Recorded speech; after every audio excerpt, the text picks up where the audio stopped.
topic. Why women?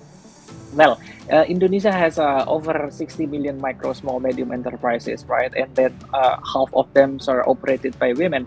But unfortunately, because these are ultra micro and micro, so there are micro, but there are also layer below the micro, which is ultra micro.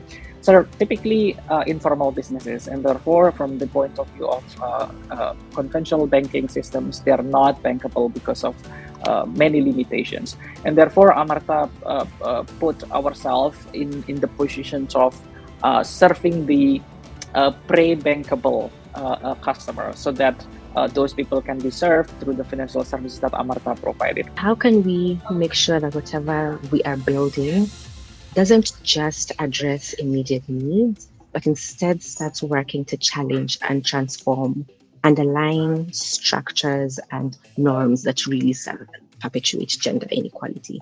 And these are now the solutions that are towards gender transformative. I know sometimes when we go out into the field and when we're carrying out research, we're able to see very clearly the immediate needs that people have, and we try to, and that's important, and it's important to address those. But how can we push the needle a little bit further and not just address those immediate needs, but think about challenging and transforming some of these structures and norms?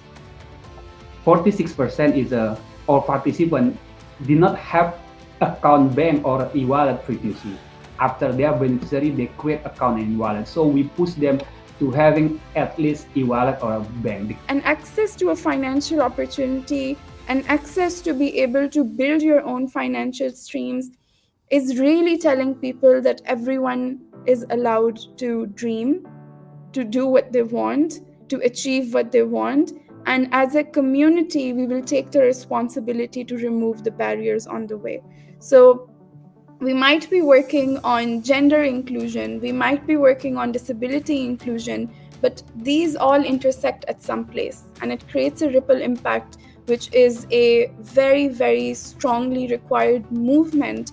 And breaking the mission down, inclusive progress is about not growth for growth's sake alone, but inclusive progress in many forms, whether it's about improvements in the livelihoods of our end clients, or about affording equal opportunities between women and men, for example. We really had to put and create a table of Black farmers, organizers, and food business owners, train them on how to make investment decisions, train them on making business decisions, so that way they can then decide where the funding goes. Ultimately investing in these businesses not only increases food security, but it also increases community connectedness and cohesion, which is incredibly important for shifting powers and ensuring that community members have a stake in where their food is coming from and where it's going. We all deserve to experience the benefits of the digital economy and all the amazing aspects it offers without exploitation, without manipulation, and without barriers. We deserve a digital experience that's fair, safe, and meaningful today and in the future. This customer centricity, you also need to ensure that you are designing products that speak to their needs, speaking to what keeps them awake at night, as opposed to the usual pattern of boardroom products and trying to see if people will buy them. Focusing on building trust with this community by not just extending credit to them, but also by providing safe and reliable transportation is something that's allowed us to grow and scale quickly. So we started 16 years ago, and now we have 60 locations across 5 or 6 states now, and we've dispersed over $4 billion of auto loans to this market. And so I think all of that is validation that by focusing on doing good for this customer, we're able to do well for the company as well. All the investments we make go through local financial service providers. These are organizations on the ground in the countries where we operate. So we rely on them, which helps our due diligence process, right? They know their operating environment best, both from a risk standpoint, from a KYC standpoint, but also from an impact standpoint. They know best what the situation is on the ground, what is needed, and so on, rather than, to the point in the chat, it being folks in Geneva, in London, in the US who are making these decisions. decisions. So I think continuing to find meaningful ways to bring in local organizations, whether it's a local microfinance institution, incorporating RLOs, refugee-led organizations, is absolutely critical, and something that we really need to make sure we're continuing to do in this space. That helps maximize impact from a due diligence standpoint and also mitigate some of the risks that we talked about. What we've seen, which is really interesting, just to put a couple of numbers to it, is of the, call it, I think it's like 70-ish million Americans who may not have a credit score, or they may be too sort of thin file to score.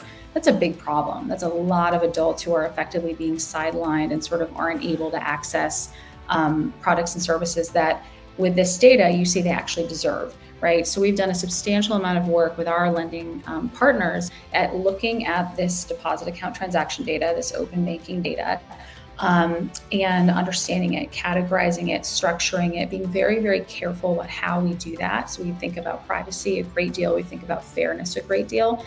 What we've learned is, of those consumers who might be sort of credit invisible, over 40% are actually creditworthy. They actually perform just as well as someone who has a prime credit score. Well, every year we read it was the hottest year on record.